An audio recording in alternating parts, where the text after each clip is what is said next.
Hi, I'm Jerry Egan, and I am very pleased to introduce to you today an exciting strategic educational initiative of NEFA in support of our core values of community, education, and professionalism. In order to properly introduce it, to set the stage for it, so to speak, it's important that I take a minute first to talk a little about the inspiration and backstory for it. And that goes back quite a few years. 100 years ago, a missionary named Frank Laubach was working with remote populations in the Philippines. Deeply concerned about poverty, injustice, and illiteracy as barriers to world peace, he developed a method for teaching the remote peoples he served how to read and write. It caught on, and it's been estimated that some 60 million people worldwide have learned to read and write using some variant of his teaching techniques. It became widely known as Each One, Teach One. His method was built in part on the understanding that people learn best and faster when they themselves are learning to teach someone else. Now, that's a gross oversimplification, of course, but it does capture an essential part of his system. It had the additional benefit of dramatically leveraging his own effectiveness. By turning all of his learners into teachers, he was able to reach more and more people more and more quickly. When entire populations are engaged in both learning and in teaching each other, the whole population benefits and progresses more rapidly. The phrase itself, each one, teach one, was first used in this country as far back as slaveholding days. Slaves were routinely denied even the most basic of educations, and among the slave populations, any slave who did somehow manage to learn how to read and write was expected to teach others how to also. I first became familiar with the Frank Laubach method of teaching literacy some 25 years ago as a volunteer instructor with our local literacy council in Wake County, North Carolina, where I live. I saw firsthand among my own adult literacy students the powerful and motivating effect that teaching them not just how to read for themselves, but how to teach others how to read also had on them. Instead of looking down on themselves for not being able to read, as many of them had throughout their adult lives, it gave them a sense of power and of purpose, a sense of mission, and helped them tackle the difficult task of learning to read and write as a grown adult. So why am I talking about this now today?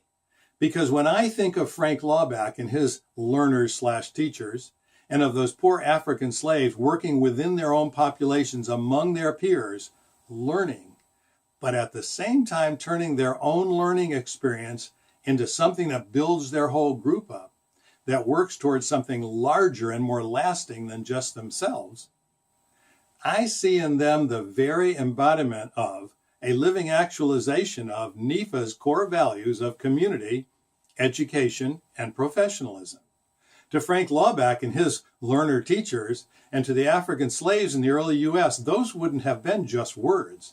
They were self-directing commands: community, education, professionalism. The breakout sessions presented at our NEFA conferences are also good examples of those values in action. The number one compliment or thank you I get from so many of you is about how much you value that member-to-member sharing and teaching from our conferences. That's why we rely so heavily on member volunteers to identify topics to present and presenters to present them. But we can only do so much with the brief amount of time we have at a conference, meeting as we do only a couple of times a year. Well, a few years ago, I had an experience that showed me a path that would allow us to dramatically leverage the value of this in-person time we have together and dramatically increase our ability to leverage the willingness of our very special community to help each other and to work together for the betterment of the whole association and indeed the whole industry. Are you familiar with edX or Coursera or Udemy or the Khan Academy or anything similar to that? Well, edX was started as a joint effort by MIT and Harvard to put their actual college courses online and make them available to anyone at any time. Today, edX alone has courses from over 200 major colleges and universities from all around the world. Well, a few years ago, I happened to stumble upon it, and I happened to take a course in philosophy at MIT, an actual then current course at MIT. Imagine that. How was I ever going to be a student at MIT? But I was. The instructor recommended that students form up into study teams, and he matched me with another student, also in his 60s, who lived in the UK. So here I am, sitting in my home in Raleigh, North Carolina, working when and where it's convenient to me, taking a course at MIT, and working with a study partner who's also doing it at his convenience from his home in a suburb of London, all thanks to the positive power of the internet. Now, I won't go any further into my own personal experience, mainly because you may then want to know how I did on the course, and that's not really a happy part of the story. Suffice it to say, as a life choice, I did right to choose a career in equipment finance instead of philosophy. What is a happy part of the story, though, and what I wanted to tell you about now, is that as of right now, NEFA has the same online course capability as edX. We have the ability to engage you and any member of your team in educational programs at any time of the day, on any day of the week, in any month of the year. What we do at our conferences can now be continued wherever you call home. Of course, nothing can replace an in-person smile, a heartfelt handshake, or the ability to make a personal connection like we can do at a NEFA conference. But what our online capabilities can do is leverage those personal touches, maybe pave the way for more of those personal touches, and make them even more stronger and more valuable.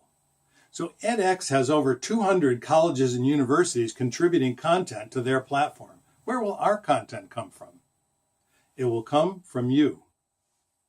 We have 250 member companies with some 750 employees among them. And there's not one single company, indeed not one single employee in any one of our member companies that doesn't have something worth sharing, something they've learned or observed that helped them on their journey to where they are, something that could be of help to someone else on a similar journey. It doesn't have to be big. It could be a simple time management technique like Darren Lisi of Stearns Bank has already contributed. It could be a simple but powerful guide for knowing how to select the right software for your business, like Christian Dolan of Tamarack Consulting has already contributed. It could be a favorite method of asking for good credit information, like I've already contributed. Or it could be a major update to one of our old ILP course segments, like Kayla Perlinger, also of Stearns Bank, has already contributed. What great exposure that is for them and their companies, isn't it? So available right now in our online learning center, which is now live on our website under the Education tab, I've uploaded a very short course titled Be a Course Creator. If you'll look at that and follow its simple 3-step formula, there's not one single person who will watch this message, nor is there a single member of their team who couldn't produce something that could be helpful to someone else. Each and every one of you can. The only question is, will you? Each one, teach one. Remember Frank Laubach? Remember the early American slaves? They lived that. Each one, teach one. The very embodiment of community, education, and professionalism. Are they just words for us, or are they what NEFA members actually stand for? This can't be my project. It's not a staff project. We can support it, but for it to work and to be of value for you and for the whole industry, this has to be a community project. We can't go outside our industry and buy what you all tell me you value the very most, which is learning from each other. Community, real community, has to come naturally from within. So Darren Lisi has asked me on his behalf to challenge each and every one of you to contribute at least one piece of content to our online learning center before we meet in the fall at the funding symposium. The board has set as a goal to have a minimum of 100 separate courses, short or long, on the center before the end of the year. Doing so instantly puts NEFA as the industry's leader in education, with the largest community-generated knowledge base ever brought together for this industry. Let's not take this as, wow, what a good idea. Let's take this as a real commitment. There is today a tutorial under the Education tab on our website showing you step by step how to access and use the Online Education Center. Within the Online Education Center itself, there is a short course called Be a Course Creator that gives you the simple steps to follow to contribute something. Now, I know we're all busy, but the fact is we all have a way of finding time for the things that are important to us. There is no one who can't do that if they'll just decide that this is important to them. So Darren's asked me to challenge you all to at least match him. If you're willing to accept Darren's challenge, please do this right now. Send an email to info@nefassociation.org and just write in an E1T1. It's the letter E, the number 1, the letter T, and the number 1 again. For each one, teach one. We'll know what you mean, and that'll tell Darren that you're meeting his challenge and pledging to contribute at least one piece of content before the funding symposium. And if you do, I'll promise you 2 things. First, doing so will be as rewarding to you as it is to the people you help. And second, you can count on Darren, Kayla, Christian, me, and a whole bunch of other people to help you, if you will. I'm Jerry Egan. Thank you.